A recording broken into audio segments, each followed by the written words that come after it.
EVM जाळणं आणि नीट परीक्षेतली दस्तावेज जाळणं, या सर्वांमधून चोर तर चोर आणि वरतून सिरदोर हा भारतीय जनता पक्षाचा किताब गिरवला जात असल्याचं स्पष्ट है।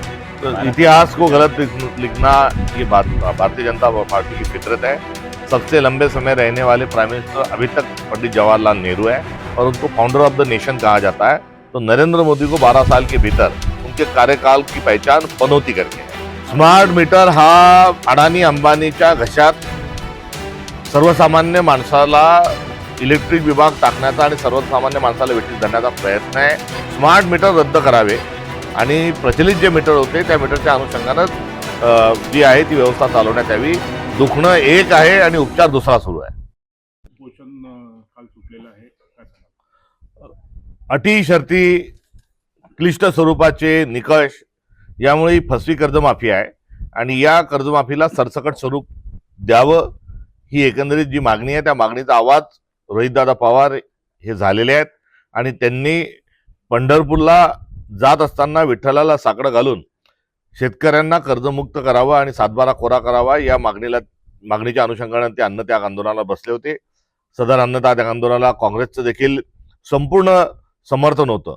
इथपर काल सरकारने त्यांच्या ज्या मागण्या मान्य केल्या आहेत हे स्वागतार्ह आहे। मात्र जसं बोलतात तसं भारतीय जनता पक्षाचे नेते हे वागत नाही।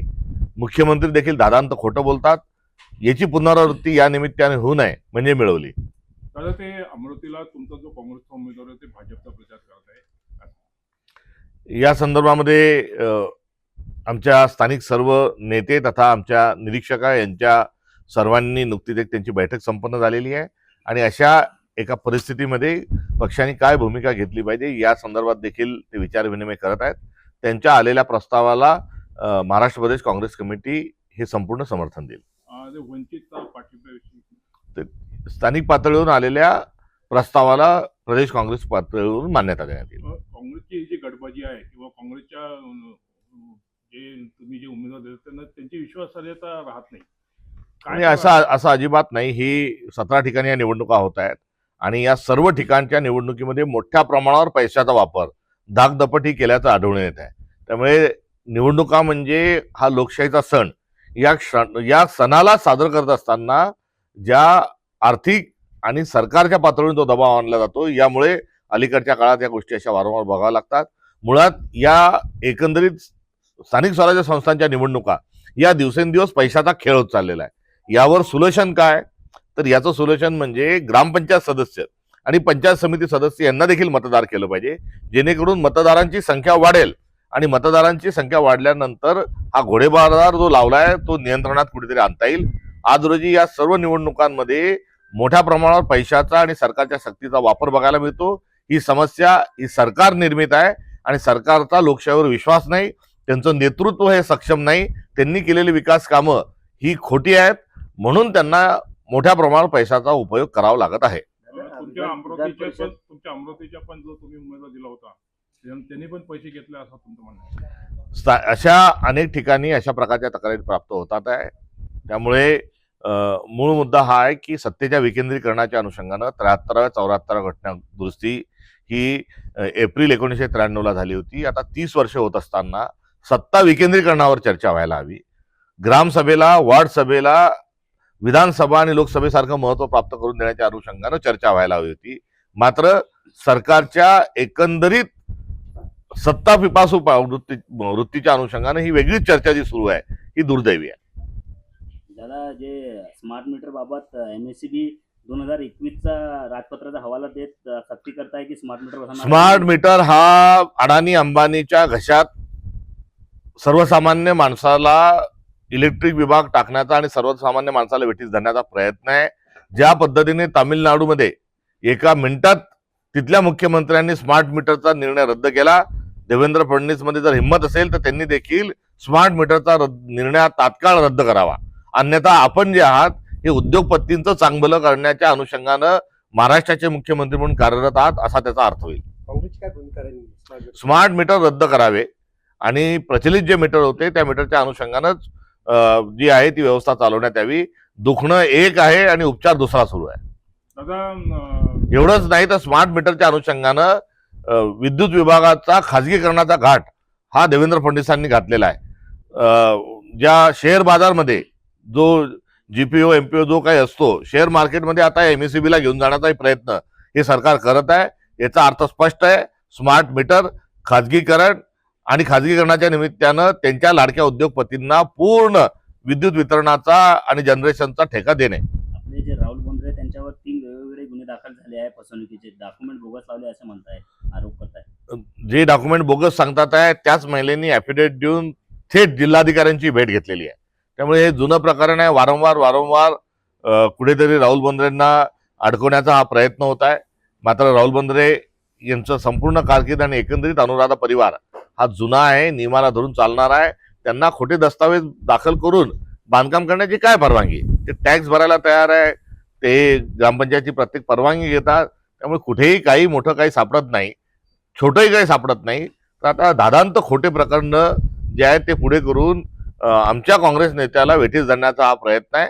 मात्र सत्यचा विजय हा शेवटी सुनिश्चित असतो.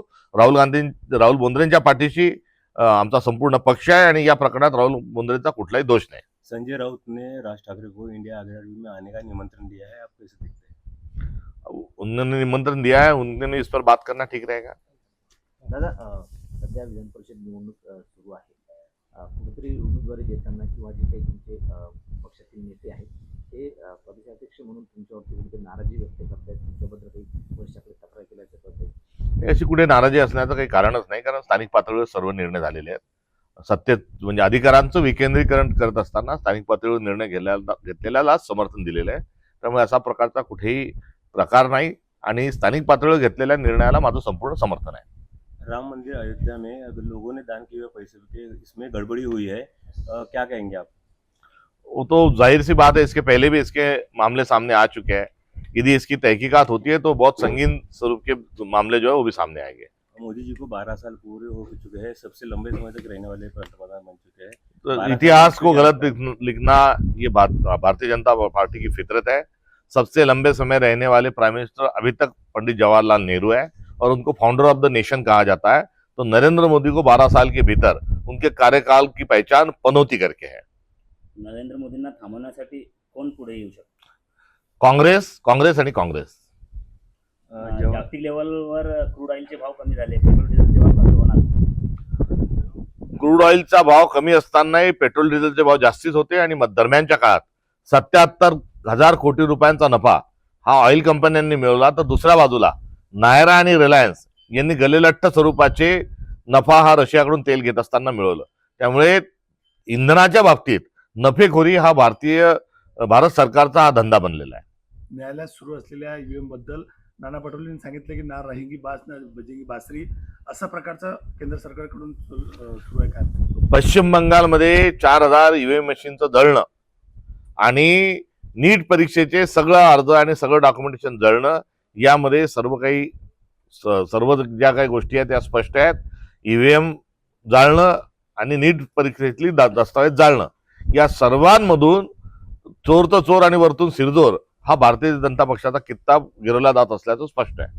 1 लाख कोटीचं सोनं विकले गेलंय अशी बातमी समोर आली आहे आपल्या आरबीआयने. आपल्या सगळ्या दुसरीकडे जे आपले केंद्रीय मंत्री आहे प्रतापराव जाधव, त्यांनी मान्य केलंय की डॉलर वाढतोय आणि रुपया घटतोय. मान्य करा अथवा अमान्य करा, मात्र आता पंतप्रधानच सांगायला लागलेत की भाजीत कमी तेल वापरा, भाजीला फोडणी द्या, सोनं खरेदी करू नका. याचा अर्थ स्पष्ट आहे. आणि आपल्या जेवढ्या काही FDs होत्या, जेवढं काही आपल्याजवळ रिझर्व्ह बँकेजवळ सोनं होतं, हे सर्व जे आहेत हे मोडण्याची वेळ आता भारत सरकारवर आलेली आहे. PM जवाहरलाल नेहरू थे तब कांग्रेस के शासन में लाल चौक पे तिरंगा नहीं लहराया जा सकता, अभी मोदी है तो इसलिए लहराया जा चुका है. इसके बारे में क्या कहेंगे? सांसद ने कहा है, अनिल बोंडे ने. बेवकूफ़ी क्या होती है उसका वो प्रदर्शन है.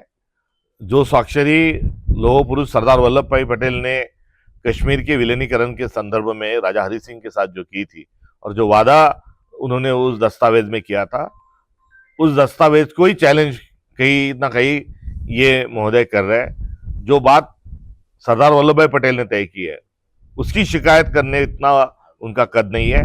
रही बात पंडित जवाहरलाल नेहरू की, तो 11 साल वो जेल में क्यों रहे, किन किन मामलों में रहे, क्या उन्होंने क्षमा मांगी थी, इसका भी वो एक बार जायजा ले. और उसके साथ साथ आज़ादी मिलते समय फ्रीडम ऑफ द जो आधी रात का जो हमारा आज़ादी थी उसमें उन्होंने जो किया हुआ जो स्पीच है नेहरू जी का, वो भी एक बार पढ़े, डिस्कवरी ऑफ इंडिया भी एक बार पढ़े, ताकि राष्ट्र क्या होता है और तिरंगा कैसे उभरा है ये उनके संज्ञान में आ जाएगा। टीसीएस पुणे में एक महिला कर्मचारी ने आत्महत्या की है और 2 सहकर्मियों पे आरोप लगाया है। तो वो उसकी जांच होना चाहिए ना, ये उसके माध्यम से जो पोलरायझेशन चलना है वो गलत है। जळगाव जामोद प्रकरणामध्ये जे पोलिसांचे वरिष्ठ आहेत दाते ते आले होते अमरावतीला, त्यांनी दखल घेतली अशी बातम्या आल्या, परंतु कुठलीच कारवाई होताना दिसली नाही.